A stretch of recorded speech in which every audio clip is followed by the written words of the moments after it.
Hello dear students, welcome again to Aspire classes. हमने अब तक डिस्कस किए दो colligative properties, that is relative lowering in vapour pressure and elevation in boiling point. और दोनों का जो कॉज था वो यही था, वो दोनों का जो रीजन था वो यही था कि जब हम नॉन वोलेटाइल सॉल्यूट ऐड कर रहे हैं उसकी वजह से वेपर प्रेशर कम होता है। उस वेपर प्रेशर के कम होने को जब हमने रिलेट किया था with the vapour pressure of the pure solvent, and that term was called as relative lowering in vapour pressure, जिसका हमने मैथमेटिकली डिराइव किया। साथ में हमने एलिवेशन इन बॉइलिंग पॉइंट के बारे में बात की थी, that when a non volatile solute adds to a volatile solvent vapour pressure कम होता था, उसकी वजह से बॉइलिंग पॉइंट बढ़ेगा और बॉइलिंग पॉइंट के बढ़ने को ही हम एलिवेशन इन बॉइलिंग पॉइंट यहाँ डिस्कस किए थे। तो कल वाले लेक्चर में हमने इस फेज डायग्राम के बारे में जो बातें की है वो आपने देखी होंगी, वो आपने सुनी होंगी। यहाँ पे डिप्रेशन हमारे पास थर्ड कोलिगेटिव प्रॉपर्टी है, that is depression in freezing point. इसको समझने के लिए हमारे पास ये फेज डायग्राम का होना जरूरी है। देखिए यहां अगर मैं बोलूंगा कि ये पॉइंट ओ है, O is called as triple point. Triple point एक ऐसा पॉइंट होता था, टेम्परेचर का एक ऐसा वाला वैल्यू होता था जिस टेम्परेचर के वैल्यू पे सॉलिड, लिक्विड और गैस आपस में इक्विलिब्रियम में एग्जिस्ट करते हैं। इस ट्रिपल पॉइंट का जो टेम्परेचर होता है ना, इस ट्रिपल पॉइंट का जो टेम्परेचर होता है वो टेम्परेचर होता है 273। वो टेम्परेचर का वैल्यू होता है 273.16 केल्विन। ये ट्रिपल पॉइंट का टेम्परेचर होता है। और ट्रिपल पॉइंट के रेस्पेक्ट में अगर हम वेपर प्रेशर चेक करें, वो वेपर प्रेशर होता है 4.54 mm ऑफ Hg। 4.54 mm। तो होता क्या है ये, यहां पे इस पर्टिकुलर टेम्परेचर पे ये वाला पर्टिकुलर वेपर प्रेशर होता है एट ट्रिपल पॉइंट। अब अगर मैं वेपर प्रेशर को बढ़ा दूं, जैसे जैसे मैं वेपर प्रेशर बढ़ाऊंगा, वेपर प्रेशर में इतना ज्यादा बढ़ाऊंगा कि सच दैट हमारा जो वेपर प्रेशर है वो एटमॉस्फेरिक प्रेशर के बराबर आ जाए। और वो कितना होगा एटमॉस्फेरिक प्रेशर में अगर देखा जाए तो 180 m, that is 760 mm of Hg करूंगा, है ना। इसका मतलब मैंने वेपर प्रेशर बढ़ा दिया, 4.54 से मैं बढ़ा रहा हूं कंटिन्यूअसली, मैं पहुंच गया 760 mm तक। उस वक्त क्या होगा समझते हैं। आप देख पा रहे ये जो लाइन है अपने पास, ये वाला लाइन जिसने कल सॉलिड और लिक्विड फेज को डिफरेंशिएट किया था, तो इस लाइन पे ये ऑलमोस्ट वर्टिकल होती है, ऑलमोस्ट वर्टिकल। ज्यादा भी इसमें इंक्लिनेशन नहीं होता, बहुत ही कम, इतना कम इंक्लिनेशन कि इस पर्टिकुलर मैंने प्रेशर जो बढ़ा दिया 4.54 से कर दिया 760 तक कर दिया। इसका मतलब तकरीबन 180 टाइम्स या 200 टाइम्स तकरीबन हमने टेम्परेचर बढ़ा, ये ना प्रेशर बढ़ा दिया। जैसे मैं प्रेशर बढ़ा रहा हूं अराउंड 180 टाइम्स प्रेशर बढ़ा रहा हूं, तो होगा क्या, होगा ये कि टेम्परेचर के साथ देखते हैं हम क्या होगा। टेम्परेचर कितना कम होगा, टेम्परेचर कम होगा जब हम इसके रेस्पेक्ट में टेम्परेचर देखें तो वो टेम्परेचर का वैल्यू होता है, ये बहुत ही वर्टिकल होता है, मतलब बहुत ही क्लोज टेम्परेचर आएगा। एंड वो क्लोज टेम्परेचर का वैल्यू होता है इस पॉइंट पे, जो टेम्परेचर का वैल्यू होता है 273.15 केल्विन, है ना। यानी कि ट्रिपल पॉइंट पे जो टेम्परेचर था वो था 273.16।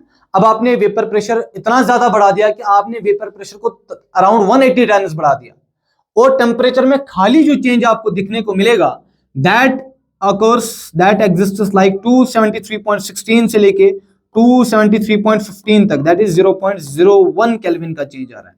मतलब ये है कि वेपर प्रेशर का इस फ्रीजिंग, देखिए इस 273.15 को मैं फ्रीजिंग पॉइंट बोल सकता हूं ना, या मेल्टिंग पॉइंट भी बोल सकता हूं, फ्रीजिंग पॉइंट भी बोल सकता हूं। यहां देखिए ये इस वाली एक्सिस पे जो हमने कल वाले फेज डायग्राम में भी बात की थी, इस पॉइंट को मैं बोल सकता हूं फ्रीजिंग पॉइंट, या अगर मैं सॉलिड लिक्विड की बात करूंगा तो ये होगा, है ना, ये मेल्टिंग पॉइंट, फ्रीजिंग पॉइंट और मेल्टिंग पॉइंट। तो फ्रीजिंग पॉइंट पे अभी हमारा टॉपिक जो है डिप्रेशन इन फ्रीजिंग पॉइंट है, इसके बारे में कुछ बातें करते हैं। तो जैसे मैंने इस टेम्परेचर को 273.15 ये जो फ्रीजिंग पॉइंट है, तो मैं ये बोल सकता हूं कि वेपर प्रेशर का इस फ्रीजिंग पॉइंट के साथ कुछ खास वेरिएशन नहीं है, क्योंकि मैंने वेपर प्रेशर 200 टाइम्स बढ़ा दिया, 200 टाइम्स। तो फ्रीजिंग पॉइंट में जो चेंज आया दैट इज 0.01 केल्विन, मतलब ना नेग्लिजिबल चेंज। यहां पे आप ये बोल सकते हैं कि वेपर प्रेशर का फ्रीजिंग पॉइंट क्या या मेल्टिंग पॉइंट के साथ कुछ खास वेरिएशन दिखने को नहीं मिलेगी। लेकिन बात क्या है, बात यह है कि जब आप नॉन वोलेटाइल सॉल्यूट आप ऐड कर रहे हो, जैसे जैसे आप नॉन वोलेटाइल सॉल्यूट ऐड कर रहे हो उसकी वजह से क्या होगा, उसकी वजह से वेपर प्रेशर कम होगा, जिसकी वजह से फिर relative lowering in vapour pressure हुई थी, एलिवेशन इन बॉइलिंग पॉइंट हुआ था, उसी की वजह से डिप्रेशन इन फ्रीजिंग पॉइंट होगा, या कल को हम ऑस्मोटिक प्रेशर डिस्कस करने वाले हैं, वो सारी की सारी बातें उससे होंगी। बट बात यहां ये है, फ्रीजिंग पॉइंट के बारे में जो भी सारा डिस्कशन होगा वहां तक पहुंचने के लिए आपको एक बात का ख्याल रखना पड़ेगा कि ये जो ट्रिपल पॉइंट है, this point is called as triple point. ये ट्रिपल पॉइंट हमने कल डिस्कस किया था, ये टेम्परेचर है ट्रिपल पॉइंट का। Triple point is considered as freezing point. Triple point ही अराउंड फ्रीजिंग पॉइंट होता है, बिकॉज ट्रिपल पॉइंट पे जो टेम्परेचर है 273.16 है, फ्रीजिंग पॉइंट का जो है 273.15 है। इसका मतलब तकरीबन ये पॉइंट जो है एक दूसरे के साथ कोइंसाइड कर रहे हैं। मतलब कंक्लूजन ये है कि ट्रिपल पॉइंट जो भी सारी बातें होंगी वो तब होंगी जब आपके पास दो पॉइंट्स आएंगे। पहला पॉइंट जो होगा triple point is freezing point. Freezing triple point he freezing point है, बिकॉज इनमें कुछ खास वेरिएशन है, 0.01 केल्विन का वेरिएशन है, पहली बात। दूसरी बात कुछ इस तरह से मैं करूंगा फ्रीजिंग पॉइंट को समझने के लिए, आप बस ध्यान दीजिए इस पे। अपने पास फॉर एग्जांपल अपने पास एक बीकर है, बीकर के अंदर मान लीजिए बीकर के अंदर आपने NaCl रखा हुआ है, वाटर में एक्वस NaCl, इसमें आपने NaCl रखा है, NaCl इन वाटर है ना, NaCl इन वाटर। होगा क्या समझते हैं, दो चीजें समझेंगे आप तब जाके हमारा जो concept of depression in freezing point है वो क्लियर हो जाएगा। पहली चीज आपने समझी कि फिलहाल के लिए आप इसको बॉक्स में रख दीजिए कि हमारे पास जितनी भी फिलहाल के लिए इंफॉर्मेशन है वो ये है कि ट्रिपल पॉइंट ही फ्रीजिंग पॉइंट होगा, है ना, इनमें कुछ खास फर्क नहीं है। दूसरी बात, NaCl वाटर में आप कर रहे हो, अब आप इसकी स्लोली कूलिंग कर इससे हीट बाहर निकाल दो। जैसे जैसे मैंने हीट बाहर निकाल दिया, सोचिए क्या होगा। लेकिन देखिए एब्रप्टली आप हीट बाहर निकालोगे इस NaCl इन वाटर सिस्टम से, इस सोल्यूशन से आप एब्रप्टली वाटर बाहर निकालोगे तो इससे NaCl का जो है वो भी उसमें उसका भी जो है यानी कि इन्वॉल्वमेंट हो जाएगा। इसलिए आपको जो खाली सॉल्वेंट वेपराइज करना है, तो आप क्या करेंगे, आप इससे हीट बाहर निकाल रहे हैं but slowly, heat is evolved slowly. ठीक है, इस प्रोसेस को आप समझिए। पहले आप आराम से धीरे धीरे से आप क्या कर रहे हो, इस NaCl से हीट को बाहर निकाल रहे हो, है ना। तो होगा क्या, होगा ये कि जो भी वाटर है वो कंडेंस हो जाएगा, है ना। तो पहली बात तो ये, और दूसरी बात ये है कि आपको एक ही साइड से हीट बाहर निकालना होगा। रीजन क्या है, अगर आप एक ही सिस्टम से अलग अलग डायरेक्शंस में हीट बाहर निकाल रहे हैं, मान लीजिए आप यहां से भी कर रहे हैं, यहां से भी कर रहे हैं, है ना, और यहां से भी कर रहे हैं, चारों तरफ से हर तरफ से अगर आप एक सिस्टम से हीट बाहर निकाल रहे हैं, तो अंदर पॉसिबिलिटीज होती है कि ये जो NaCl मॉलिक्यूल्स होते हैं, NaCl मॉलिक्यूल्स के सराउंडिंग में कैविटीज बन सकती है। इसलिए आपको क्या करना है, ये सारा का सारा जो डिस्कशन मैं कर रहा हूं, ये मैं बस इस बात के लिए कर रहा हूं कि जो हमारा डिप्रेशन फ्रीजिंग पॉइंट वाला कंसेप्ट होगा उस कंसेप्ट को हम अच्छे से समझे। NaCl सोल्यूशन था, इससे हम हीट को बाहर निकाल रहे हैं, स्लोली हीटिंग कर रहे हैं, ये ना, हीट बाहर निकाल रहे हैं। तो होगा क्या, होगा ये कि धीरे धीरे आराम से अब आइस बनना स्टार्ट होगा। जैसे जैसे आइस बनना स्टार्ट होगा, लेकिन वो आइस आपके पास, आपको इस बात का पूरा ख्याल रखना है कि ये जो आइस बनेगा, आप इतना धीरे धीरे स्लोली ये कर रहे हो, स्लोली कूलिंग कर रहे हो कि ये जो आइस बनेगा, ये आइस अब खाली प्योर आइस होगा, बिकॉज इसमें जो NaCl का कंटेंट है वो ऊपर जाएगा। जैसे जैसे आप स्लोली कूलिंग करोगे, स्लोली कूलिंग करने से NaCl जो है वो ऊपर चला जाएगा, नीचे की साइड में वाटर रह जाएगा, और वाटर की आप कंटिन्यूअसली कूलिंग कर रहे हो, कंटिन्यूअसली कूलिंग से जो आपको ये लेयर्स बनना स्टार्ट होंगी, and that will B pure ice. जो आइस बनेगा वो आइस प्योर होगा। अब आप क्या कर रहे हैं, अब अगर आपने एब्रप्टली आपने कूलिंग कर दी, तो होगा क्या, इस आइस में ये तो रहेगा फिर इम्प्योर, और इसमें कुछ NaCl का कंटेंट भी जमा होगा। इसलिए करना क्या है, पहले समझना है आपको इन सब चीजों को, तब जाके हमारा जो डिप्रेशन में फ्रीजिंग पॉइंट वाला कॉन्सेप्ट है वो क्लियर होगा। तो आप स्लोली हीटिंग कर रहे हो, उसकी वजह से ये वाटर आइस में कन्वर्ट होना स्टार्ट करेगा। पहले जो बॉटम पे एक लेयर बनेगी, आराम से दूसरी लेयर आनी स्टार्ट हो जाएगी, तीसरी लेयर, इसी तरह से लेयर्स बनना स्टार्ट होगी। लेकिन प्रोवाइडेड कि आप स्लोली कर रहे हो, क्योंकि उससे बनाना है हमको क्या, प्योर आइस। सारा का सारा NaCl ऊपर चला जाएगा, और अपने पास जब सारा का सारा सॉल्वेंट जो कूल होके फ्रीज हो जाएगा, वो हमको पता होना चाहिए, उसमें कोई शक नहीं होना चाहिए कि ये वाला जो बनेगा area, that area will be pure ice, ये कंप्लीटली प्योर आइस होगा। दो बातें डिप्रेशन फ्रीजिंग पॉइंट को समझने के लिए, पहली बात ये कि triple point is considered as freezing point, और दूसरी बात कि अगर आप सिस्टम से सिस्टम को फ्रीज करने के लिए, एक सोल्यूशन को फ्रीज करना चाहते हैं, जो फाइनली बनेगा, फाइनली जो आप स्लोली हीट इसको बाहर निकाल रहे हो, कूलिंग कर रहे हो, जो फाइनली बनेगा सिस्टम के अंदर, सोल्यूशन के अंदर जो कूलिंग कर रहे हो आप, उसकी वजह से प्योर आइस बनेगा। इसमें NaCl का कंटेंट नहीं होगा, खाली आइस होगा। ये दो बातें, तो ये दो बातें मैं पहले लिख के रख सकता हूं। पहली बात, फ्रीजिंग पॉइंट के रिलेटेड पहली बात, triple point is freezing point, triple point he freezing point होता है। और दूसरी बात है ना, जो आइस बनेगा, आइस जो है वो होगा प्योर आइस अपॉन कूलिंग। जैसे आप कूलिंग कर रहे हैं, जो आइस बनेगा वो प्योर आइस होगा। क्लियर, ये दो बातें। चलिए आगे चलते हैं। अब आप समझिए, इन दो बातों को हमको फिलहाल के लिए अपने पास जो डेटा है वो ये है। हाँ, अब आपको कोई बता सकता है what is freezing point? Freezing point आप बोल सकते हैं इसको कि जहां पे ये एक ट्रिपल पॉइंट होता है, टेम्परेचर का ऐसा वाला वैल्यू जहां पे सारे के सारे फेजेस एक साथ इक्विलिब्रियम में, मतलब ट्रिपल पॉइंट ही कंसीडर होता है फ्रीजिंग पॉइंट, है ना। और दूसरी बात, इस ट्रिपल पॉइंट पे यहां पे आप बोल सकते हैं कि आइस जो कूलिंग पे बनेगा वो बनेगा प्योर आइस, है ना, उसमें NaCl का कोई कंटेंट जमा नहीं होगा। दूसरी बात समझते हैं। अब हम आते हैं अपने टॉपिक पे। इन वाले कॉन्सेप्ट्स को, हम सारे के सारे कॉन्सेप्ट्स को यूज करके अपने टॉपिक के सारे जितने भी सारे पॉसिबल क्वेश्चंस होंगे वो हम डिस्कस करेंगे। पहली बात, अब अगर मैं यहां से, मेरे पास कल वाले लेक्चर में भी हमने कुछ बातें डिस्कस की थी, वो बातें ऐसी थी कि अगर मैं एक एक्सिस ड्रॉ कर रहा हूं, vapour pressure versus temperature axis में ड्रॉ कर रहा हूं। कल मैंने आपको बताया था कि अगर मेरे पास प्योर सॉल्वेंट है, प्योर सॉल्वेंट का वेपर प्रेशर अगर ये है, दिस इज प्योर सॉल्वेंट का वेपर प्रेशर। जैसे जैसे आप प्योर सॉल्वेंट के अंदर solute, non volatile solute add कर रहे हैं, उसकी वजह से वेपर प्रेशर गिरता है। जैसे जैसे वेपर प्रेशर गिरेगा, अब ये सॉल्वेंट नहीं रहा, अब ये कन्वर्ट हो जाएगा सॉल्यूशन। मैंने इसको नाम दिया था सॉल्यूशन फर्स्ट, कुछ मोल्स ऐड करके। अब मैं और नॉन वोलेटाइल सॉल्यूट ऐड कर रहा हूं तो फिर से वेपर प्रेशर गिरेगा, तो ये बन गया सॉल्यूशन सेकंड, है ना, सॉल्यूशन सेकंड। अब इस पॉइंट पे क्या होगा समझते हैं। अब हमारा जो लॉजिकल जो एक्सप्लेनेशन होगा वो ये होगा कि यहां पे इस पॉइंट के रेस्पेक्ट में जो टेम्परेचर का वैल्यू होगा, दैट वैल्यू, उसको मैं T0 नाम दे रहा हूं, और उसके रेस्पेक्ट में जो वेपर प्रेशर है, that vapour pressure will be P0, है ना। यानी कि T0 टेम्परेचर एक ऐसा पॉइंट है जिसपे वेपर प्रेशर प्योर सॉल्वेंट का P0 होगा। अब आपने समझा कि ये T0, अभी आपने पिछले वाली इस इक्वेशन में देखा, इस ग्राफ में देखा कि ये जो T0 होगा, अब ये दो पॉइंट्स तो मान लीजिए एक ही पॉइंट कंसीडर करते हैं, ये T0 होगा अपना, ये होगा freezing point, and this T0 will be the freezing point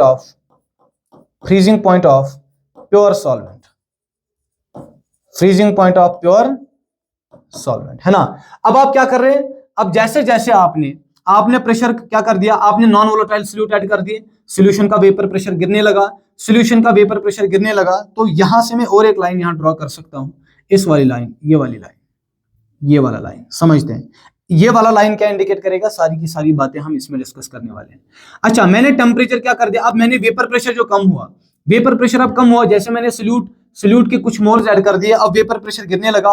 वो वेपर प्रेशर कितना गिरा, वेपर प्रेशर गिरने लगा कि ये P0 से P1 हो गया, वेपर प्रेशर P0 से P1 हो गया, दिस इज P1। उस वक्त जो फ्रीजिंग पॉइंट होगा, फ्रीजिंग पॉइंट भी कुछ कम हुआ होगा, एंड वो कम जो है फ्रीजिंग पॉइंट, मान लीजिए मैंने बोला इसके रेस्पेक्ट में, P1 के रेस्पेक्ट में जो फ्रीजिंग पॉइंट है दैट इज T1 क्या होगा, इस टेम्परेचर पे क्या होगा, आपने देखा कि प्योर सॉल्वेंट का फ्रीजिंग पॉइंट जो था वो T0 था। जैसे जैसे मैंने नॉन वोलेटाइल सॉल्यूट ऐड कर दिया, अब इसका वेपर प्रेशर गिरने लगा, वेपर प्रेशर P0 से, मैं यहां एरो इधर कर रहा हूं, P0 से P1 चला गया, और टेम्परेचर T0 से T1 हो गया, मतलब जो फ्रीजिंग पॉइंट है वो भी गिरने लगा, है ना, डिप्रेशन एंड फ्रीजिंग पॉइंट जिसको हम अभी नाम देंगे। तीसरी बार मैं क्या कर रहा हूं, मैंने और कुछ मोल्स सॉल्यूट के ऐड कर दिए, जैसे मैंने नॉन वोलेटाइल सॉल्यूट के कुछ और मोल्स ऐड कर दिए, तो वेपर प्रेशर फिर से कम होने लगा, ये वेपर प्रेशर होने लगा, P1 से गिरने लगा और कन्वर्ट हुआ P2 में, है ना। और इस वक्त जो टेम्परेचर है दैट इज T2, है ना। तो हो क्या रहा है असल में, और ये वाला लाइन हमको क्या बताएगा, दिस लाइन विल इंडिकेट, ये वाला लाइन हमको इंडिकेट करेगा vapour pressure of solute will not change, है ना। ये वाला ना, ये तो सॉल्यूट का तो वेपर प्रेशर चेंज नहीं होगा, बट सॉल्वेंट और सॉल्यूशन का, इन दोनों का है। मतलब आप ये बोल सकते हैं कि सॉल्वेंट में आपने नॉन वोलेटाइल सॉल्यूट ऐड कर दिया, सॉल्यूशन फर्स्ट बना, फिर से नॉन वोलेटाइल सॉल्यूट ऐड करें, सॉल्यूशन सेकंड बना, उनके लिए तो वेपर प्रेशर चेंज होगा। और साथ ही साथ में जो फ्रीजिंग पॉइंट है, पहले सॉल्वेंट का, प्योर सॉल्वेंट का फ्रीजिंग पॉइंट T0 था, अब जैसे आपने नॉन वोलेटाइल सॉल्यूट ऐड कर दिया, P0 से P1 चला गया, तो फ्रीजिंग पॉइंट भी T0 से T1 गिर गया। अब आपने फिर से नॉन वोलेटाइल सॉल्यूट ऐड कर दिया, P1 से P2 चला गया, और टेम्परेचर T1 से T2 चला गया। हो क्या रहा है असल में, बात यह है कि जैसे जैसे आप नॉन वोलेटाइल सॉल्यूट ऐड कर रहे हो, वेपर प्रेशर कम हो रहा है, उसकी वजह से भी फ्रीजिंग पॉइंट भी कम हो रहा है। अब इस फ्रीजिंग पॉइंट, ये जो फ्रीजिंग पॉइंट का गिरना होगा, ये इसका गिरना कितना होगा आप समझते हैं। जहां पे अगर मैं इस पॉइंट को O पॉइंट बता रहा हूं, मान लीजिए O पॉइंट, ये पॉइंट A है, ये पॉइंट B, ये पॉइंट C और ये पॉइंट D है। इन पॉइंट्स को, इन ट्रायंगल्स को आप देख सकते हैं। यहां से इंफॉर्मेशन जो आपको मैंने वो 2 पॉइंट्स बताए थे, वो 2 पॉइंट्स आप बिल्कुल दिमाग में रखेंगे। उन 2 पॉइंट्स को हम यूज करके आराम से कुछ इंफॉर्मेशन गैदर कर सकते हैं। देखिए 2 ट्रायंगल्स आपको देखने को मिलेंगे। पहला ट्रायंगल जो है वो ट्रायंगल है OAC, और दूसरा ट्रायंगल जो है वो है OBD। ये 2 ट्रायंगल्स है ना। तो इन 2 ट्रायंगल्स के बारे में कुछ बातें हो जाए, वो बातें ये है। यहां मैं यहां लिख सकता हूं ट्रायंगल कौन सा, OBD, triangle OBD that will be similar to that of triangle OAC, triangle OAC है ना। तो इसको मैं, देखिए फिर से हमारे पास जो रिलेशनशिप आएगा, वो रिलेशनशिप आएगा इस तरह से। यहां से मेरे को वेपर प्रेशर के रेस्पेक्ट में टेम्परेचर का चेंज दिखना है, मतलब इन साइड्स और इन साइड्स को इन्वॉल्व करना है मुझे। तो इसलिए मैं यहां से ये वाला साइड देख रहा हूं, BD आप यहां देख लीजिए, BD डिवाइड बाई ऐसे, BD साइड, BD आप देख लीजिए, ये वाला BD side divide by AC side, AC that will be equal to, ये वाला साइड देख लीजिए, OB divide by OA, OB divide by OA है ना। तो आप बताइए BD कितना होगा, ये B और D तक जो डिस्टेंस है वो कितना है वो, दैट इज यहां से यहां तक की डिस्टेंस पूछी जा रही है। तो T0 माइनस T2 है, तो T0 माइनस T2 है। कल एलिवेशन इन बॉइलिंग पॉइंट में देखो हमने ये क्या लिया था, समझते हैं। यहां से यहां देख लीजिए, हमने ये क्या लिया था, यहां देख लीजिए, ये लिया था हमने T2 माइनस T0 लिया था, है ना। ये यहां T2 minus T0, maximum higher minus lower है ना, हायर माइनस लोअर एलिवेशन हुआ था, हायर माइनस लोअर। और यहां हम क्या ले रहे हैं, यहां भी हम हायर माइनस लोअर ले रहे हैं, बिकॉज यहां जो हायर टेम्परेचर है वो T0 है, और लोअर टेम्परेचर जो है मतलब फाइनल माइनस इनिशियल, तो T0 माइनस T2 है ना, डिवाइड बाई शाबाश AC। तो AC डिस्टेंस कितना है, T0 minus T1, T0 minus T1, और वो किसके बराबर, OB डिस्टेंस, OB किसके बराबर, that is P0 minus P2 higher minus lower divide by यहां OA डिस्टेंस, तो OA डिस्टेंस कितना है, P0 minus P1, P0 minus P1। इस वाले को तो आप बोल सकते हैं ये डेल्टा TB2 है। दूसरे के लिए जो, सॉरी TB नहीं है, TF2 है, डिप्रेशन इन फ्रीजिंग पॉइंट है, delta TF2, change in freezing point for the solution second. यहां से यहां तक की डिस्टेंस को आप ध्यान से देखेंगे, ये वाला, this will B delta TF2 है ना। और ये T0 से लेके T1 तक यहां वाला एरिया, ये इंडिकेट करेगा डेल्टा TF1, पहले वाले सॉल्यूशन के लिए डिप्रेशन इन फ्रीजिंग पॉइंट। तो आएगा क्या, आएगा यहां delta TF2 divide by delta TF1, that will be equal to delta P for second solution and lowering in vapor pressure, that is P0 minus P2 lowering in vapor pressure for solution first, ठीक है ना। तो यहां से आप ये भी पता कंक्लूजन कर सकते हैं, फिर से वही स्टोरी जो हमने कल बताई थी कि यहां पे जो एलिवेशन इन बॉइलिंग पॉइंट आपने देखा था कि जो डेल्टा P है that is directly proportional to M, keeping, यहां हमने एक कंडीशन लगाई थी, कीपिंग सॉल्वेंट सेम। सॉल्वेंट को अगर आप फिक्स कर रहे हो, सॉल्वेंट को अगर आप फिक्स कर रहे हो, तो उसका जो मोलर वेट है और जो इसका P0 होगा, vapour pressure in pure form होगा, वो सेम होगा। तो उसके लिए जो डेल्टा P खाली डिपेंड करेगा M में, है ना। ये हमने एलिवेशन इन बॉइलिंग पॉइंट में भी यूज किया था, आप वहां देख सकते हैं, delta P directly proportional to M। और यहां से इस वाले इंफॉर्मेशन से आपको पता क्या चल रहा है, यहां से आपको पता ये चल रहा है कि जो डेल्टा TF है, डिप्रेशन इन फ्रीजिंग पॉइंट है, that is directly proportional to delta P lowering in vapor pressure। मतलब दिस इज कॉल्ड एज, ये मैं यहां बोल सकता हूं, depression in freezing point is directly proportional to lowering in vapor pressure, not relative lowering but lowering in vapor pressure. As I said कि lowering of vapor pressure is not a colligative property but relative lowering of vapor pressure is a colligative property, है ना. तो यहाँ delta TF ये क्या होगा, delta TF2 will be the depression in freezing point for the solution second, delta TF1 will be the depression in freezing point for solution first, delta P2 will be the elevation lowering in vapor pressure for solution second and delta P1 होगा lowering in vapor pressure for solution first, है ना. तो अगर ये delta T F directly proportional to delta P और delta P खुद directly proportional to molality, तो मैं यहां कंक्लूजन ये लिख सकता हूं कि डेल्टा टी एफ जो होगा that will be directly proportional to M. इसको आगे ऐसे लेके जा सकते हैं, delta T F will be equal to some constant K F into M and this constant is called as, this constant is known as molar. देखिए कल वाले कांस्टेंट को हमने नाम दिया था delta T B equal to K B into M, वाले को नाम दिया था molar elevation molar elevation constant और एबिलियोस्कोपिक कांस्टेंट. यहां हम इसको नाम देते हैं KF molar depression constant, molar depression constant और क्रियोस्कोपिक कांस्टेंट, है ना, और क्रियोस्कोपिक कांस्टेंट. क्रियोस्कोपिक वर्ड जो है ये असल में ये भी रशियन वर्ड है और जो क्रियोजेनिक इंजन्स में जो इंजन्स में जो फ्यूल्स होते हैं उनमें यूज होता है, लाइक क्रियोजेनिक इंजन्स. तो वहां से एक्चुअल में जो क्रियोस्कोपिक वर्ड है that is the term that is used for freezing point, है ना. तो क्रियोजेनिक इंजन्स में फ्यूल में यूज होता है ये टर्म, ठीक है. तो आप चाहे मोलैलिटी को, अगर आप मोलैलिटी को 1 रख रहे हैं, मोलैलिटी अगर आप 1 रख रहे हैं तो डेल्टा टी एफ जो होगा वो होगा के एफ के बराबर. मतलब अगर आप कोई ऐसा सोल्यूशन, अगर आपके पास कोई ऐसा सोल्यूशन है जिसकी मोलैलिटी 1 है तो आप उसका जितना भी सारा डिप्रेशन फ्रीजिंग पॉइंट होगा, जैसे आप नॉन वोलेटाइल सॉल्यूट ऐड कर रहे हैं, मतलब आप 1 मोल, सो मोलैलिटी 1 का मतलब है आप you are adding 1 mole of solute to 1000 kg, that is sorry 1000 gram of solvent. 1000 gram solvent में आप 1 मोल ऐड कर रहे हो तो उस वक्त जो डिप्रेशन फ्रीजिंग पॉइंट होगा that will be called as actually cryoscopic constant और मोलर डिप्रेशन कांस्टेंट. फिर से यूनिट्स देख लेते हैं. यूनिट्स होगा इसका केएफ, कल भी देखा था, बताया था ऐसी, delta TF divide by M, है ना. तो डेल्टा टीएफ का के होगा और मोलैलिटी का क्या होगा, number of moles with respect to, है ना, मोल्स पर केजी. तो जो आंसर आएगा केएफ का जो यूनिट होगा, केएफ का यूनिट होगा केल्विन केजी पर मोल, है ना, केल्विन केजी पर मोल, है ना. सेम यूनिट्स होगा, यूनिट्स में कोई भी चेंज नहीं होगा बिकॉज वहां पे जो डेल्टा टी भी था वो भी केल्विन, डेल्टा टीएफ भी केल्विन में, है ना. तो चलिए आगे चलते हैं. अब मैं इस जो यहाँ पे हमने जितनी भी सारी बातें की है ना, इन सारी बातों को हम यूज करेंगे क्वेश्चंस में. जितनी भी सारी बातें हैं उन सारी बातों को हम क्वेश्चंस में यूज करेंगे. तो पहला क्वेश्चन हमारा कुछ इस तरह से होगा. देखिए उससे पहले मैं यहाँ पे बताना चाहता हूं कि अगर आपके पास कोई क्वेश्चन इस तरह से भी आया कि आपको जो सिंपल सा और एक क्वेश्चन बन सकता है, वो ये बन सकता है कि मोलैलिटी को वो फर्दर चेंज करें, है ना.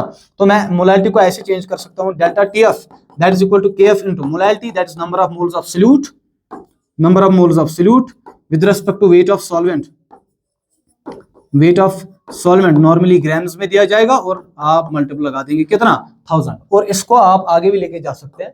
बड़ा सा ये कॉमन पोर्शन है जिससे क्वेश्चन पूछा जाएगा. Number of moles of solute that is weight of solute divide by molar weight of solute multiple है weight of solvent in grams और मल्टीपल लगा सकते हो आप कितना, 1000. या अगर केजीज में है तो 1000 मल्टीपल करने की जरूरत आपको नहीं पड़ेगी. ठीक, इतनी बातें तो हो गई, ये कॉमन सी बातें हैं. देखिए इस डिप्रेशन फ्रीजिंग पॉइंट, चाहे डिप्रेशन फ्रीजिंग पॉइंट हो, एलिवेशन बॉइलिंग पॉइंट हो, इससे जो क्वेश्चन आपको पूछा जाता है ना, फॉर्मूला बेस्ड पूछा जाता है. सबसे जो टॉप लेवल की जो एग्जांपल आ सकती है, क्योंकि ये एक ऐसा टॉपिक है जिसमें आप अगर पीवाईक्यूज चेक करेंगे, जितने भी सारे कॉम्पिटिटिव एग्जामिनेशंस होते हैं, तो नॉर्मली नीट और जेडब्ल्यू मेंस तक की लेवल तक तो जितने भी सारे क्वेश्चंस पूछे जाते हैं वो फॉर्मूला बेस्ड ही पूछे जाते हैं. लेकिन कुछ ऐसा क्वेश्चन होगा जो बनेगा क्वेश्चन, वो कुछ ऐसा बनेगा, हम एक क्वेश्चन बनाने की यहाँ कोशिश करेंगे. देखिए मेरे पास सपोज इस क्वेश्चन को आप आराम से समझेंगे, प्यार से इसको समझना है, क्योंकि इसमें जो बातें होंगी वो कुछ अलग अलग बातें होंगी जिनमें हम पुराने कॉन्सेप्ट यूज करेंगे. अपने पास एक बीकर है बीकर के अंदर 100 ग्राम, इस बीकर के अंदर, या मैं 100 के बदले में 1000 ग्राम वाटर ले रहा हूं, बीकर के अंदर 1000 ग्राम वाटर, और जो है मैंने इसमें नॉन वोलेटाइल सॉल्यूट ऐड कर दिया, नॉन वोलेटाइल सॉल्यूट मैंने ऐड कर दिया, और ये बन, इसकी मोलैलिटी जो है, मान लीजिए मोलैलिटी है वो 1 है, मतलब मैं 1 मोल 1 केजी में ऐड कर रहा हूं, है ना, मोलैलिटी में 1 कर रहा हूं। ये अपने पास क्वेश्चन है। देखिए इस क्वेश्चन को हम कहां कैसे कैसे घुमा सकते हैं। एक अपने पास बीकर में सॉल्वेंट रखा है 1000 ग्राम वाटर, मैंने इसमें नॉन वोलेटाइल सॉल्यूट ऐड करके सॉल्यूशन में कन्वर्ट कर दिया, तो मोलैलिटी इस सॉल्यूशन की कितनी है, 1 मोलर है, 1 मोलर है। तो मैं यहां बोल सकता हूं कि, और ये टेम्परेचर जो है, वाटर है, प्योर वाटर, तो मान लीजिए लेट अस से कि इसका जो बॉइलिंग पॉइंट था वो 273 था पहले, 273 केल्विन, है ना, 273 केल्विन। पहली बात, इससे मैं इंफॉर्मेशन क्या निकाल सकता हूं, delta TB that is equal to KB into M, है ना। मैं यहां पे और एक बात बोलना चाहता हूं कि लेट केबी जो है, केबी है 2 केल्विन केजी पर मोल, ये डेटा दिया है ना। तो आप यहां बोल सकते हैं डेल्टा टीबी जो होगा that will be equal to 2, मतलब जो डेल्टा 2 केल्विन है ना, डेल्टा टीबी का 2 का वैल्यू आने का मतलब क्या है कि, मतलब ये सॉल्यूशन अब तक, पहले ये जो प्योर सॉल्वेंट है वो 273 पे बॉईल हो रहा था, ये बॉईल हो रहा था, अब ये 273 पे नहीं, अब ये 275 पे बॉईल होगा, है ना, क्योंकि जो एलिवेशन इन बॉइलिंग पॉइंट हुआ वो 2 केल्विन का आया। इसका मतलब now the solution will boil at, now the solution will boil at 275 kelvin. अब तक 273 पे हो रहा था, अब 275 पे होगा, 2 केल्विन का जो है बॉइलिंग पॉइंट बढ़ जाएगा, है ना। ओके, अब आपने क्या कर दिया, अब आप क्या कर रहे हो, आपने अपने पास जो इक्वेशन है वो ये है कि डेल्टा टीबी जो है that is equal to KB into M. M के बदले में क्या लिख सकता हूं, एम के बदले में that is number of moles of solute. मैंने यहां पे मोलैलिटी की जगह अगर मैं यहां लिखूंगा, एक सेकंड, यहां पे इस क्वेश्चन को और भी सुंदर बनाया जा सकता है। यहां पे मैं लिख सकता हूं moles of non volatile solute जो है वो 1 है, 1 मोल मैंने ऐड कर दिया, तो इसका भी मतलब हुआ, देखिए सॉल्वेंट का जो अमाउंट है वो 1000 ग्राम है, और मैंने 1 मोल ऐड कर दिया, इसका मतलब ये है कि इसकी मोलैलिटी जो खुद ब खुद हो जाएगी वो मोलैलिटी इसकी 1 हो जाएगी। तो मुझे बताइए 1 मोल मैंने ऐड कर दिया, divide by wait of solvent multiple by 1000। Clear. अब आपसे क्वेश्चन ये पूछा जाएगा कि अगर आपके पास, अगर आपका जो एलिवेशन बॉइलिंग पॉइंट हुआ वो 2 केल्विन हुआ था, ठीक है सर, ठीक है। अब आप क्या कर रहे हो, जैसे जैसे वेपराइजेशन होगी, एज वेपराइजेशन इंक्रीज, तो होगा क्या, देखिए यहां हमने कुछ बातें की, नॉन वोलेटाइल सॉल्यूट, चाहे हमने एलिवेशन बॉइलिंग पॉइंट में किया या डिप्रेशन में फ्रीजिंग पॉइंट में किया, सॉल्यूट जो होगा वो नॉन वोलेटाइल होगा। सॉल्यूट में हम क्या करेंगे, हमने पहले लेक्चर में इसमें एलिवेशन बॉइलिंग पॉइंट में किया था, relative lowering in vapour pressure आ गया, एलिवेशन बॉइलिंग पॉइंट यहां, देखिए हमने यहां डिस्कस किया था कि जो हम नॉन वोलेटाइल सॉल्यूट ऐड कर रहे हैं, वो नॉन वोलेटाइल है, तो नॉन वोलेटाइल में क्या होगा, चलिए यहां वो बोला था ऐसे, नॉन वोलेटाइल सॉल्यूट, उसका तो वेपर प्रेशर चेंज नहीं होगा। देखिए एज वेपराइजेशन इंक्रीज, जैसे जैसे वेपराइजेशन बढ़ेगा, सॉल्यूट तो वेपराइज नहीं होगा, बिकॉज वो नॉन वोलेटाइल सॉल्यूट हम ऐड कर रहे हैं। वो हमने कोलिगेटिव प्रॉपर्टी की डेफिनेशन में लिखा था कि सॉल्यूट जो होगा वो नॉन वोलेटाइल होगा और सॉल्वेंट जो होगा वो वोलेटाइल होगा, है ना। तो as vaporisation increases, solute won't vaporise, solute तो वेपराइज नहीं होगा, बट सॉल्वेंट डज, सॉल्वेंट तो होगा। जैसे जैसे सॉल्वेंट वेपराइज होगा तो वेट ऑफ सॉल्वेंट तो गिरने लगेगा, wait of solvent will decrease, होगा ना। अरे वेट ऑफ सॉल्वेंट तो कम हो जाएगा ना, सॉल्यूट का वेट तो कम नहीं होगा, सॉल्यूट का वेट जो है वो कॉमन सेम रहेगा, बिकॉज जैसे जैसे वेपराइजेशन हो रही है सॉल्यूट का अमाउंट सेम, बिकॉज वो नॉन वोलेटाइल सॉल्यूट है, इसकी वेपराइजेशन नहीं होगी। तो अगर वेपराइजेशन होगी तो वो किसकी होगी, सॉल्वेंट की वेपराइजेशन, उससे डब्ल्यू सॉल्वेंट कम होगा। और अब डेल्टा टीबी जो है, डेल्टा टीबी किसके बराबर, केबी का वैल्यू तो आपको दिया जाएगा, वो दिया था 2 divide by 1 divide by, because it remains same, ये तो सेम रहा ना, सेम सॉल्यूट है ना, सॉल्यूट का अमाउंट तो सेम है, divide by wait of solvent multiple by 1000, है ना। अब एज वेपराइजेशन इंक्रीजेस, जैसे जैसे वेपराइजेशन बढ़ेगी, वेपराइजेशन बढ़ेगा तो वेट ऑफ सॉल्वेंट होगा कम, वेट ऑफ सॉल्वेंट कम होगा, उसकी वजह से मोलैरिटी बढ़ेगी, है ना, मोलैरिटी बढ़ेगी, मोलैरिटी। देखिए वेट ऑफ सॉल्वेंट कम होगा तो मोलैरिटी बढ़ेगा, बिकॉज मोलैरिटी जो होता है that is number of moles of solute divide by weight of solvent in KGs, है ना, या ग्राम्स। तो यहाँ पे जो है जैसे जैसे आप W बढ़ेगा तो ये मोलैरिटी, जैसे जैसे W कम होगा मोलैरिटी बढ़ेगी, मोलैरिटी बढ़ेगी तो उससे एलिवेशन बॉइलिंग पॉइंट भी बढ़ जाएगा। अब जैसे जैसे आपने वेपराइजेशन हुई है, हो चलिए मान लेते हैं कि लेट जो इसका जो डेल्टा टीबी है वो डेल्टा टीबी फॉर एग्जांपल, अब लेट बॉइलिंग पॉइंट जो है, असल में बॉइलिंग पॉइंट बढ़ता है, उसकी वजह से मैं यहाँ पे पहले इससे पहले एक बात बताऊंगा, TB increases, that is TB का मतलब बॉइलिंग पॉइंट बढ़ेगा, उसकी वजह से जो एलिवेशन बॉइलिंग पॉइंट है वो भी बढ़ जाएगा, है ना। तो let boiling point increased up to, boiling point increased up to 105 degree Celsius, मान लीजिए ऐसा हुआ, या मैं यहां बोल सकता हूं 273 केल्विन के टर्म्स में लिख सकते हैं। अभी तक मैंने बोला था अब सॉल्यूशन बॉयल होगा 275, तो मैं यहां लिख सकता हूं 283 पे, 273 पे पहले हो रहा था, 283 केल्विन, है ना। अब मुझे बताइए कि जैसे जैसे मैंने बोला कि जैसे जैसे वेपराइजेशन होगा सॉल्वेंट का अमाउंट बढ़ेगा, सॉल्वेंट का अमाउंट कम होगा, सॉल्वेंट कम होगा मोलैरिटी बढ़ेगा, मोलैरिटी बढ़ेगा बॉइलिंग पॉइंट बढ़ेगा, बॉइलिंग पॉइंट बढ़ेगा उससे एलिवेशन बॉइलिंग पॉइंट होगा, जैसे जैसे एलिवेशन बॉइलिंग पॉइंट होगा, चलिए मान लीजिए लेट अस सपोज कि एलिवेशन इन बॉइलिंग मतलब जो बॉइलिंग पॉइंट अब आ गया वो 283 है, पहला कितना था इनिशियली जो बॉइलिंग पॉइंट था वो 273 है, अब बॉइलिंग पॉइंट जो बढ़ रहा है वो 283 तक हो रहा है। इसका मतलब ये है कि जो डेल्टा टीबी है, डेल्टा टीबी है वो कितना होगा 10 केल्विन, जो एलिवेशन बॉइलिंग पॉइंट हुआ है वो 10 केल्विन का हुआ है। बात यह है कि एलिवेशन क्या इस वक्त 100% वेपराइजेशन हुई होगी, जब अब क्या होगा जैसे जैसे बॉइलिंग पॉइंट बढ़ेगा, अब वेपराइजेशन बढ़ेगा, सॉल्वेंट वेट ऑफ सॉल्वेंट तो होने लगेगा कंटिन्यूअसली कम, तो उस टेम्परेचर पे भी इस टेम्परेचर पे भी इस डेल्टा टीबी को मैं यहां यूज कर सकता हूं, delta TB that is 10 equal to KB, KB का value 2 into m that is 1 divided by weight of solvent multiple by 1000। तो आप चाहे तो यहाँ पे आप वेट ऑफ सॉल्वेंट का वैल्यू पता कर सकते हैं, देखिए यहाँ 10 यहाँ 100 है ना, तो 200, तो वेट ऑफ सॉल्वेंट कितना होगा, weight of solvent will be equal to 200। मतलब क्या है इसका 200 ग्राम का मतलब ये है कि जब सॉल्यूशन के अंदर एलिवेशन इन बॉइलिंग पॉइंट है, यानी कि जो बॉइलिंग पॉइंट का बढ़ना है वो 10 केल्विन से बढ़ गया, जब सॉल्यूशन का जो बॉइलिंग पॉइंट 10 केल्विन से बढ़ गया उस वक्त जो सॉल्वेंट का वेट बचा है, this is the remaining weight not the weight vaporised, ये वेट ऑफ सॉल्वेंट है जो अभी कंटेनर के अंदर लिक्विड फॉर्म में बचा होगा, तो this will be the W equal to 200 gram, that means कि 200 ग्राम अभी भी होगा जो अनवेपराइज्ड होगा, जो अनवेपराइज्ड होगा, जो अभी भी क्या होगा अनवेपराइज्ड होगा। तो वेपराइज्ड कितना होगा फिर, अगर ये वाला पार्ट अनवेपराइज्ड तो वेपराइज्ड कितना होगा, 1000 में से 200 कट कर लो तो that is 800 gram.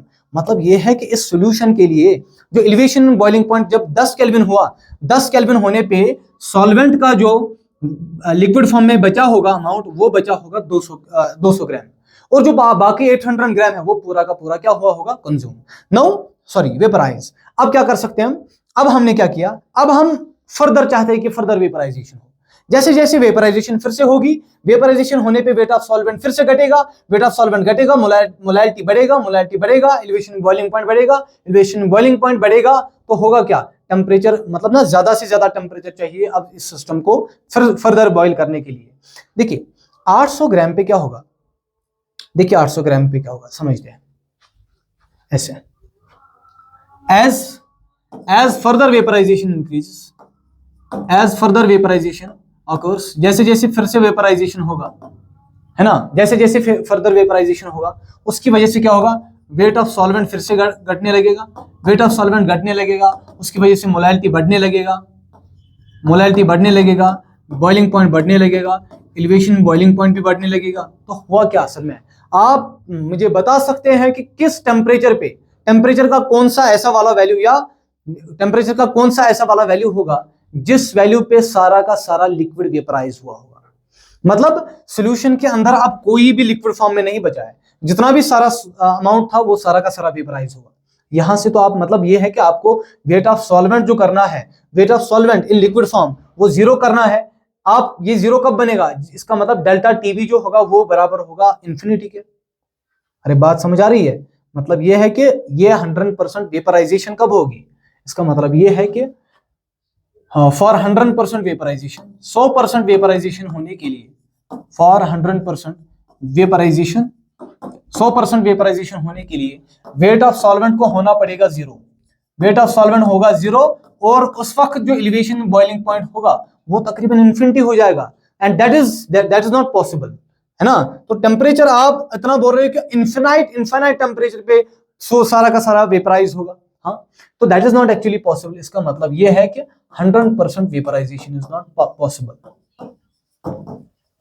100% vaporisation of a solution of a solvent in, या मैं यहां लिख सकता हूं for शाबाश solvent in a non-volatile, in a solution of non-volatile solvent, non-volatile solute is not possible।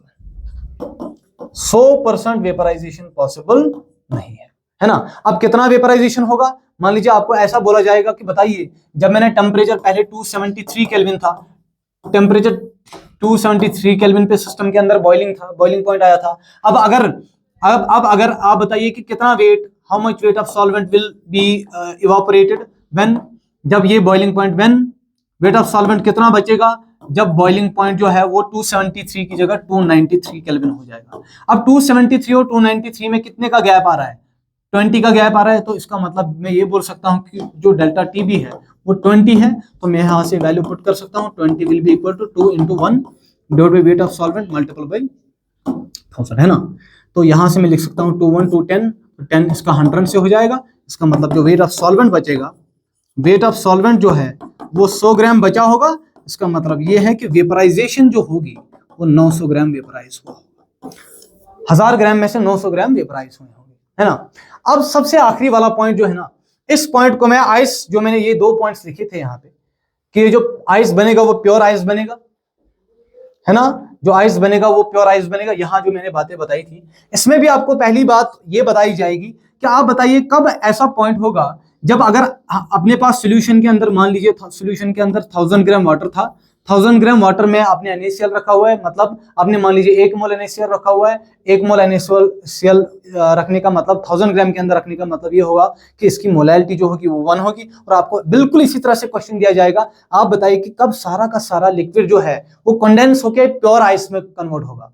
आप समझ रहे हैं ना। या पहली बात यह है कि जब 1000 ग्राम में से 10 ग्राम, 20 ग्राम या 30 ग्राम किस टेम्परेचर पे ये ना किस टेम्परेचर, कितना फ्रीजिंग पॉइंट हमको कम करना पड़ेगा सच दैट कि मतलब ना कुछ एक्स अमाउंट इसमें से प्योर आइस में कन्वर्ट हुआ। तो इसको मैं ऐसे बताऊंगा, समझते हैं। देखिए ये ऑस्मोटिक वाला है, इसके बाद वाला, चलिए यहां देख लेते हैं। अब सिमिलरली अगर आपके पास क्वेश्चन दिया है, मान लीजिए केएफ दिया है अब 2, है ना। अब इनिशियली जो आपका फ्रीजिंग पॉइंट था टीएफ, इसका था 2 दिया है, इसका मतलब, है ना। और नंबर ऑफ मोल्स कितने दिए हैं इसी क्वेश्चन के लिए, number of moles of solute जो है, नॉन वोलेटाइल सोल्यूट जो है वो 1 है। इसका मतलब ये है कि मोलैलिटी 1 है, क्योंकि आपने जो अमाउंट लिया हुआ है वो वेट ऑफ सॉल्वेंट कितना लिया है, वेट ऑफ सॉल्वेंट आप ले रहे हो 1000 ग्राम, है ना। तो 1000 ग्राम दैट इज 1 kg के अंदर 1 मोल है, इसका मतलब मोलैलिटी 1 होगा सॉल्यूशन का, है ना। तो देयरफॉर जो डेल्टा टीएफ आएगा, डिप्रेशन फ्रीजिंग पॉइंट आएगा, वो आएगा कितना, delta TF that is KF, यहां मैं लिख सकता हूं एक बार केएफ इनटू एम, है ना। तो केएफ एम का वैल्यू कितना, एम का वैल्यू 1, तो केएफ ही डेल्टा टीएफ के बराबर। इसका मतलब ये जो डेल्टा टीएफ है वो 2 बनेगा। मतलब डिप्रेशन एंड फ्रीजिंग पॉइंट जो है वो 2 केल्विन हो गया। मतलब पहले ये सिस्टम क्या कर रहा था, पहले ये सॉल्यूशन जो है, पहले ये सॉल्यूशन जो फ्रीज हो रहा था वो फ्रीज हो रहा था मान लीजिए 273 पे। अब ये सॉल्यूशन फ्रीज होगा किस पे, 271 पे होगा, है ना। इसका मतलब depression freezing point. Now the solution freezes, असल में सॉल्यूशन के बदले में मैं लिख सकता हूं सॉल्वेंट, क्योंकि फ्रीज तो सॉल्वेंट ही हो रहा है ना। मैं आराम से इसकी फ्रीजिंग कर रहा हूं, आराम से धीरे धीरे हम स्लोली हम हीट बाहर निकाल रहे हैं। Now the solvent will freeze at या पहले डिप्रेशन फ्रीज होगा, तो मैं लिख सकता हूँ सोल्यूशन। अब तो है, तो ये सोल्यूशन है ना, उसमें सॉल्वेंट ही खाली खाली फ्रीज होगा, लेकिन है solution. Now the solution will freeze at 271 kelvin, है ना। एग्जैक्ट डेटा जो होगा आपका वो होगा 270। टीएफ जो है ना, टीएफ में लिख सकता हूँ फ्रीजिंग पॉइंट इनिशियली था 273, असल में होता है 273.15, तो आप लिख सकते हैं इसको 273, है ना। अब सोल्यूशन फ्रीज होगा 271 केल्विन पे, है ना। अब होगा क्या, ध्यान से सुनिए। जैसे मैं इसकी इक्वेशन लगा रहा हूं, delta TF will be equal to KF into M, M के बदले में number of moles of solute 1 है, M divide by weight of solvent into 1000, है ना। तो मैं वेट ऑफ सॉल्वेंट कितना ले रहा हूं समझते हैं। केएफ का वैल्यू तो पहले से 2 है, केएफ का वैल्यू 2 दिया हुआ है। वेट एलिवेशन इन बॉइलिंग, ये डिप्रेशन इन फ्रीजिंग पॉइंट जो है ये दिया है 2, कितना केल्विन हुआ था, 2 केल्विन का हुआ, तो ये कैंसिल हो जाएगा, तो वेट ऑफ सॉल्वेंट आ जाएगा 1000। इसका मतलब क्या है बताइए। देखिए यहाँ पे केएफ का वैल्यू कितना 2, तो डेल्टा टीएफ कितना आया, मान लीजिए अब 2 केल्विन आ गया, तो 2 केल्विन होने पे क्या आया, तो मुझे बताइए यहाँ पे जो वेट ऑफ सॉल्वेंट आएगा, this weight of solvent delta TF का कितना वैल्यू आएगा, that will be equal to 2, और केएफ का वैल्यू मान लीजिए ये यहाँ केएफ का वैल्यू मैं कुछ और दे रहा हूँ, क्योंकि यहाँ पे कोइंसाइड कर रहा है। मैं केएफ का वैल्यू अगर 1 दे रहा हूँ तो इसका वेट ऑफ सॉल्वेंट इधर चला जाएगा, वो 2 इधर, तो वेट ऑफ सॉल्वेंट होगा 500, है ना। तो 500 ग्राम इसमें से ऐसा होगा, 500 ग्राम इसमें से सॉल्वेंट का ऐसा होगा जो बचा होगा, जो आइस अभी नहीं बना होगा, तो जो आइस बना होगा, amount of water that, amount of solvent that converts into ice, तो आइस बना होगा आपका कितना 500 ग्राम, है ना। मतलब ये है कि अब आप फ्रीजिंग पॉइंट मान लीजिए और कम कर रहे हो, आपने फ्रीजिंग पॉइंट और कम कर दिया। जैसे जैसे आप फ्रीजिंग पॉइंट और कम कर रहे हैं, फ्रीजिंग पॉइंट आपने लेट टीएफ जो आपने फ्रीजिंग पॉइंट कम कर दिया वो आपने गिरा दिया अप टू 261 केल्विन, है ना, 261 केल्विन। इसका मतलब यहाँ जो डेल्टा टीएफ का वैल्यू आएगा that will be equal to 10 kelvin, तो इस 10 केल्विन को मैं यहाँ यूज कर सकता हूँ, 2 into 1 divide by wait of solvent multiply by 1000, है ना। तो यहाँ 10 और यहाँ 100 हो जाएगा, तो this will be equal to weight of solvent जो है वो बनेगा 200 ग्राम। मतलब सॉल्वेंट जो अभी भी लिक्विड फॉर्म में अवेलेबल है वो 200 ग्राम है। इसका मतलब जो आइस बना होगा वो होगा 800 ग्राम। मतलब 800 ग्राम आइस बना होगा और अभी 200 ग्राम, है ना, बचा होगा। तो अब आप क्या करो, अब 100% कंडेंसेशन के लिए क्या है, मतलब सारा का सारा लिक्विड कंडेंस होकर आइस में कन्वर्ट होगा, उस वक्त वेट ऑफ सॉल्वेंट कितना बनेगा, 0 होगा। उस वक्त टेम्परेचर जो डिप्रेशन फ्रीजिंग पॉइंट होगा वो कितना होगा, इनफिनाइट होगा। इसका मतलब ये भी पॉसिबल नहीं है कि 100% कंडेंसेशन या 100% वेपराइजेशन करना उस वाले सोल्यूशन के लिए जिसके अंदर नॉन वोलेटाइल सोल्यूट होगा, ये पॉसिबल नहीं होगा। खाली ये एक क्वेश्चन ऐसा है जो कुछ अलग लेवल का है, लेकिन जो बाकी जो भी आपके लिए जो क्वेश्चंस दिए जाते हैं वो आपको दिए जाते हैं on the basis of formulas. जो आप फार्मूलाज यहाँ पढ़ते हैं, डिराइव करते हैं, तो उन वाली फार्मूलाज के बारे में जितनी भी सारी बातें होंगी वो हमारा जो वर्कबुक होगा वो हम लास्ट टॉपिक करने के बाद कंप्लीट करेंगे, वो स्टार्ट करेंगे। तो आपको टेलीग्राम में इसका लिंक, इस वीडियो के जो चैनल का जो लिंक है, चैनल के जो डिस्क्रिप्शन में लिंक है टेलीग्राम का, आप वहां से ज्वाइन कर सकते हो। वहां पे आपको सारा मटेरियल मिलेगा, जो भी टीचर जितना भी सारा वर्कबुक या शीट डिस्कशन करेगा वहां पे पहले ही वो आपको ऐड किए जाएंगे, तो आप उनको देखते जाइए। बाकी मिलते हैं कल वाले लेक्चर में। Thank you.